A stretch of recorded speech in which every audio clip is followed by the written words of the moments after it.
రేవంత్ రెడ్డి దొంగ అయితే పొంగులేటి గజ దొంగ లెక్క తయారైపోయిందట. ఇక్కడ విషయం చూడుర్రి, రేవంత్ రెడ్డి దొంగ అయితే పొంగులేటి గజ దొంగ లెక్క మారిపోయిందట. అంటే ఇవాళ కాంగ్రెస్ సర్కారులో ఉన్నటువంటి మంత్రుల దగ్గర, ఎమ్మెల్యేల దగ్గర ఉన్నటువంటి సొమ్ము, వాళ్ళు సంపాదించినటువంటి సంపాదన, ఆ లోట్ల కట్టలు లెక్కబెట్టలేనన్ని నోట్ల కట్టల సంపాదన ఇవాళ రేవంత్ రెడ్డి సర్కారులో మంత్రుల దగ్గర, ఎమ్మెల్యేల దగ్గర కుప్పలు కుప్పలుగా పడిపోయినాయట. మరి పేదోడి చేతిలో రూపాయి లేకుండా అయిపోయింది. ఏ వ్యవస్థలో చూసుకున్నా అసలు ఆర్థిక లోట్లు అయితే ఏర్పడ్డాయి. మరి డబ్బు ఎక్కడ పోయిందా అంటే ఇగో వీళ్ళ చేతిలో ఉంది, మంత్రుల చేతిలో, ఎమ్మెల్యేల చేతుల్లో. డబ్బు లెక్క పెట్టలేనని సంపాదించి పెట్టిరట. రేవంత్ రెడ్డి దొంగ లెక్క మారితే పొంగులేటి గజ దొంగ లెక్క మారాడు. ఈ ఇద్దరు కలిసి ఇక ఈ వీళ్ళతో పాటు ఇంకెంతమంది ఉన్నారో లూటీ చేసేవాళ్ళు. రాష్ట్రాన్ని ఎక్కడ పడితే అక్కడ ఏ మంత్రి పడితే ఆ మంత్రి లాగేస్తూ ఉన్నాడు. ఏ శాఖకు సంబంధించిన మంత్రి ఆ శాఖలో సంపాదించే పనిలో ఉన్నాడు తప్ప ప్రజల కోసం పనిచేసేటువంటి మంత్రి లేడు, నాయకుడు లేడు ఈ గవర్నమెంట్లో. ఈ గవర్నమెంటే చెత్త గవర్నమెంట్. రాష్ట్రంలో ప్రజలంతా ఏమనుకుంటున్నారు, మళ్ళీ కేసీఆర్ రావాలి, రేవంత్ రెడ్డి పోవాలి అంటారు. మరి ఇంత దరిద్రంగా పాలించినాక రాష్ట్రంలో ప్రజలు మాట్లాడరా? దొంగల లెక్క, గజ దొంగల లెక్క మీద పడి తింటా ఉంటే ఏం చేస్తారు ప్రజలు? తెలంగాణను 10 ఏళ్ల పాటు ప్రగతి పథంలో నడిపించినటువంటి బీఆర్ఎస్ హయాం నాటి సువర్ణ పాలనకు నేటి కాంగ్రెస్ సర్కారు సాగిస్తున్నటువంటి ప్రజాకంటక కమిషన్ల పాలనకు మధ్య ఉన్నటువంటి వ్యత్యాసాన్ని ఎండగడుతూ ఖమ్మం జిల్లా పాలేరు వేదికగా కాంగ్రెస్ దండుపాల్యం ముఠా అక్రమాలను, వైఫల్యాలను సాక్ష్యాలతో సహా బట్టబయలు చేస్తూ రాష్ట్రంలో సంక్షేమ పథకాలు, క్షేత్రస్థాయి అభివృద్ధి పూర్తిగా కుంటుబడ్డాయని కూడా, నాడు నిధులతో విలసిల్లినటువంటి తెలంగాణ నేడు ముష్కర్ల పాలై దివాలా తీసింది అని కూడా చెప్తున్నటువంటి అంశం. ఇక ఇవాళ ఓ పక్క హరీష్ రావు, మరో పక్క కేటీఆర్ ఎందుకు తిరగాల్సి వస్తుంది? రేవంత్ రెడ్డి చేసినటువంటి అడ్డమైన పనులకు, అబద్ధపు వాగ్దానాలు, చాతగాని పాలన, ఇగో ఈ ఇచ్చినటువంటి హామీలు ఎగబెట్టే ప్రయత్నము. ఒక్క పనన్నా చేసిండా? ఎన్నో హామీలు ఇచ్చిండు. మహిళలకు 2500 రూపాయలు ఇస్తా అన్నాడు. ఇంద్రమ్మ ఇళ్ళ పేరిట మోసమే. ఎవరికి కూడా లాస్ట్ బిల్లు దాకా ఇంతవరకు పైసలు వల్లే. ఆడపిల్లలకు స్కూటీలు అన్నాడు, తులం బంగారం అన్నాడు. రైతు బంధు కూడా ఎగబెట్టే ప్రయత్నం. ఇక ఈసారి యాసంగి పంటకు 2000 రూపాయలు ఇస్తారంట ఎకరానికి. ఇక ఈ రకంగా రేవంత్ రెడ్డి నిరుద్యోగుల పట్ల కూడా దుర్మార్గంగా ప్రవర్తించిండు ముఖ్యమంత్రి రేవంత్ రెడ్డి. ఉద్యోగాలు వేస్తానని చెప్పిండు, ఒక్క ఉద్యోగమైనా వేసిండా? అది కూడా లేదు. అన్ని వ్యవస్థల్లో కూడా ఇలా రేవంత్ రెడ్డి వైఫల్యాలు కనిపిస్తూ ఉన్నాయి కళ్ళకు గట్టొచ్చినట్టుగా. ముఖ్యంగా రైతుల పట్ల వ్యవహరిస్తున్న తీరే రాష్ట్రానికి పట్టినటువంటి దరిద్రం. రైతుల పట్ల ఇకపోతే దివాలా తీసినటువంటి రాష్ట్రం, రైతుల ముక్కుపిండి భూమి శిస్తు వసూలు చేయాలనేటువంటి కుతంత్రాలను కూడా మంత్రుల కమిషన్ల దందాలను కూడా మొత్తానికి ఏకిపారేస్తూ ప్రతిపక్షంగా ప్రజల పక్షాన సాగించే పోరాటానికి బీఆర్ఎస్ వర్కింగ్ ప్రెసిడెంట్ కేటీఆర్ మొత్తానికైతే సమరశంఖం పూరించారు. ఇలా బీఆర్ఎస్ మాత్రమే అడగాలి, ఇక బీఆర్ఎస్ పార్టీ మాత్రమే ఇవాళ రాష్ట్రంలో జరిగే అన్యాయాల గురించి మాట్లాడుతుంది. ఇక ఏ పార్టీ మాట్లాడదు. ఇక బీజేపీ అయితే అసలు నోరు తెరవది.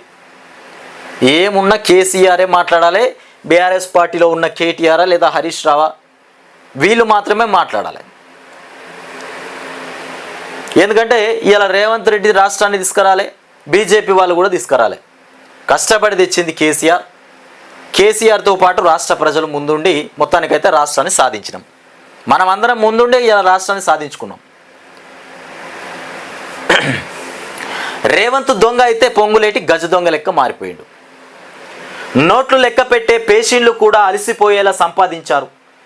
దండుపాల్యం ముఠాలాగా కాంగ్రెస్ రాష్ట్రాన్ని మొత్తం నాశనం చేస్తూ ఉంది. దండుపాలెం సినిమా చూశారు కదా, ఆ ముఠా లెక్క ఇలా కాంగ్రెస్ మొత్తానికి రాష్ట్రాన్ని సర్వనాశనం చేస్తూ ఉంది. హిట్లర్ ఆదర్శం కాబట్టే వెలుగుమట్లలో ఇల్లు కూలగొట్టారు. హైడ్రా అనేటువంటి వ్యవస్థకు పేరెందుకు పెట్టిన రేవంత్ రెడ్డి అంటే హిట్లర్ని ఆదర్శంగా తీసుకొని ఆ పేరు పెట్టినా అంటుండు. హిట్లర్ను ఆదర్శంగా తీసుకునేటువంటి నాయకుడు ఎవరైనా ఉంటారా? హిట్లర్ అంటే ఏంది, హిట్లర్ ప్రవర్తన ఏంది, మరి రేవంత్ రెడ్డి ఏంది, రేవంత్ రెడ్డి ప్రవర్తన ఏంది అంటే హిట్లర్ లెక్క మారిందన్నట్టు రేవంత్ రెడ్డి. ప్రజల మీద పడి పీక్క తినే రకంగా ఇలా రేవంత్ రెడ్డి పనిచేస్తూ ఉన్నాడు. ప్రజల రక్తాన్ని తాగుతూ ఉన్నాడు ఇలా రేవంత్ రెడ్డి, నెత్తురు తాగుతూ ఉన్నాడు. హిట్లర్ లెక్క పనిచేస్తున్నా అంటుండు. ఇక ఈడీ దాడులపై బీజేపీ కాంగ్రెస్ ఎందుకు మాట్లాడవు? 20 లక్షల ఇండ్లు కట్టే సత్తా పొంగులేటికి ఉందా? బీఆర్ఎస్ వర్కింగ్ ప్రెసిడెంట్ కేటీఆర్ మాట్లాడినటువంటి అంశాలు. ఇకపోతే భూమి శిస్తు పేరుతో రైతులు ముక్కుపిండి వసూలు చేస్తారా అని బీఆర్ఎస్ వర్కింగ్ ప్రెసిడెంట్ కేటీఆర్ మొత్తానికైతే ప్రభుత్వాన్ని నిలదీసిండు. సో నిలదీయడం ఏంటి, మనం కూడా అడుగుతూ ఉన్నాం. ఇలా రేవంత్ రెడ్డి సర్కారు ముక్కుపిండి వసూలు చేసేటువంటి ప్రయత్నం చేస్తూ ఉందట భూమి శిస్తులు. ఈ రకంగా ఇవాళ రేవంత్ సర్కార్ తయారైపోయింది. సో ఇక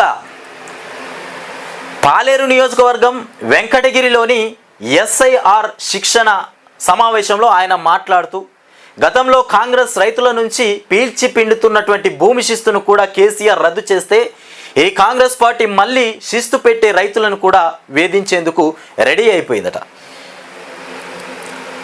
భూమి శిస్తు పెట్టేటువంటి రైతులను వేధించేందుకు రెడీ అయిపోయినటువంటి సర్కార్ ఇక మళ్ళా కాంగ్రెస్ పార్టీకి ఓటేస్తారా? ఇక జన్మలో వేయరు. ఇక కాంగ్రెస్ అంటేనే తరిమి కొడతారు. ఇక చేతి గుర్తుకు ఓటేయరా అని ఎవరి దగ్గరికన్నా చేతి గుర్తుకు ఓటేయమని ఎవరి దగ్గరికన్నా పోతే చెప్పు తీసుకొని కొడతామని చెప్తారు. ఇక ఆ పార్టీ ఘనత చేసిండు ఇవాళ రేవంత్ రెడ్డి. ఇక రాష్ట్రాన్ని దోచుకుంటుర్రు, ఎక్కడ పడితే అక్కడ రాష్ట్రాన్ని విచ్చలవిడిగా దోచుకుంటుర్రు. అడిగేటోళ్ళు లేరు, శాసించే వాళ్ళు లేరు. ఎమ్మెల్యే నియోజకవర్గంలో ఎమ్మెల్యే దోచుకోవడం, మంత్రి గారి ఇన్ఛార్జ్ నియోజకవర్గం ఏదైతే ఉందో అక్కడ మంత్రి దోచుకోవడం, ఇక వీళ్ళందరిపైన రేవంత్ రెడ్డి దోచుకోవడం. మరి రేవంత్ రెడ్డి దోచుకొని ఏం చేస్తుంటూ ఢిల్లీకి మూటలు పంపించాలి, పక్క రాష్ట్రంలో ఎన్నికలైతే అక్కడికి కూడా ఖర్చులకు పైసలు పంపించాలి. అంటే మన సొమ్ము మన డబ్బులు అయితే ఢిల్లీ కన్నా పంపించాలి, పక్కన ఉన్నటువంటి రాష్ట్రాల కన్నా పంపించాలి. కాంగ్రెస్ పార్టీ పక్క రాష్ట్రాల్లో పోటీ చేస్తుంది కదా, వాళ్ళ జేబు ఖర్చు కోసం మన తెలంగాణ సొమ్మును తీసుకుపోయి రేవంత్ రెడ్డి అక్కడ అప్పచెప్తా ఉన్నాడు. సో అక్కడ గెలవండి, మేము డబ్బులు పంపిస్తాం, తెలంగాణ రాష్ట్ర ప్రజల సొమ్మంతా మీకు పంపిస్తాం, అక్కడ కాంగ్రెస్ పార్టీ జెండా ఎగరాలి, తెలంగాణ రాష్ట్రంలో ఉన్నటువంటి ప్రజలు నాశనం అయిపోవాలి, ప్రజల్ని బిచ్చగాలం చేయాలి. ఇగో ఈ రకంగా రేవంత్ రెడ్డి కంకణం కట్టుకున్నాడు.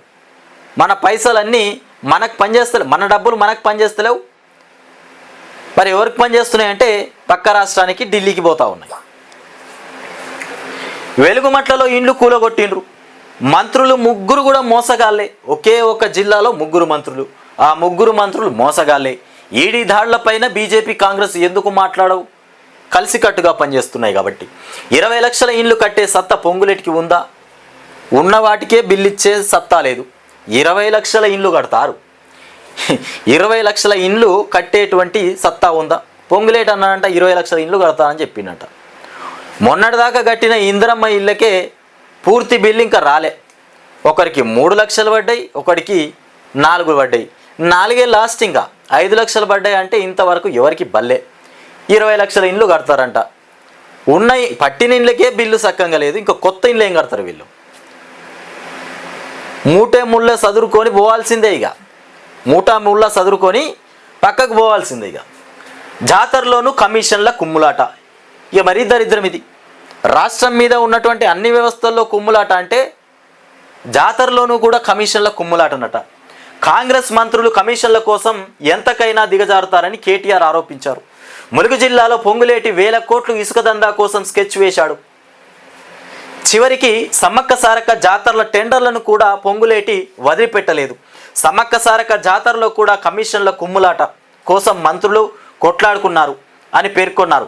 కాలం కలిసి రానప్పుడు రేవంత్ రెడ్డి లాంటి వానపాములు కూడా నాగుపాములై బుస కొడుతుంటాయని కూడా, కానీ తెలంగాణలో మళ్ళీ గులాబీ జెండనే ఎగురుతుందని చెప్పినటువంటి అంశం. ఇది ఇట్లా మరీ సిగ్గుచేటుగా సమ్మక్క సారక్కకు సంబంధించినటువంటి ఒక పండగ, తెలంగాణ రాష్ట్రంలో అద్భుతమైన పండగ ఏదయ్యా అంటే, గొప్ప పండగ ఏదయ్యా అంటే సమ్మక్క సారక్క జాతర.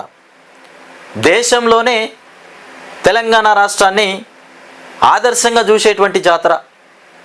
ఎక్కడి నుండైనా కన్ను ఎక్కడ సమ్మక్క సారకు సంబంధించిన జాతర దేశంలో ఏ రాష్ట్రం నుండైనా కన్ను పడుతుందంటే తెలంగాణ రాష్ట్రంలో పండగకే.